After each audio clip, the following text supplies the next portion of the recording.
अस्सलाम वालेकुम वरहमतुल्लाहि वबरकातुह। उम्मीद है नाज़रीन इकराम आप लोग खैर आफियत से होंगे।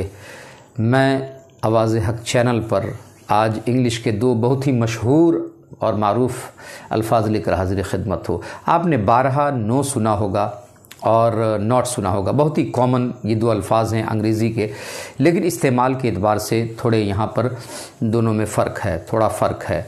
नो दरअसल क्या है, ये एडजेक्टिव है ना, जो कि नाउन से पहले आता है। जैसे कि अगर आपको जुमले में इस्तेमाल करना है तो आप कहेंगे I have no book, I have no pen, है ना, I have no pen, I have no book, ठीक।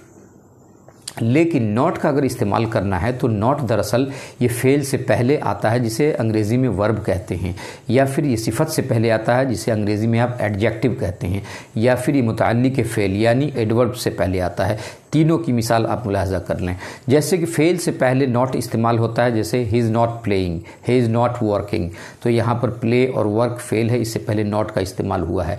ऐसे ही अगर ये आप एडजेक्टिव से पहले लेकर के आएँ, जैसे my grand father is not old, my grand father is not old, तो यहाँ पर ओल्ड क्या है, सिफत है, एडजेक्टिव है, उससे पहले नॉट का इस्तेमाल हुआ है।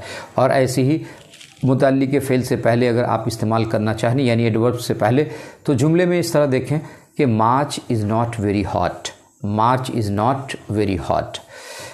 नाज़रीन इकराम, उम्मीद है आपको ये वीडियो पसंद आएगा और आवाज़ हक चैनल को सब्सक्राइब करें, अपने दोस्तों तक ये वीडियो ज़रूर पहुंचाएं, शेयर करें। मैं इसी आपके लिए छोटे छोटे वीडियो लेकर आता रहूँगा। अस्सलामु अलैकुम वरहमतुल्लाहि वबरकातुहू।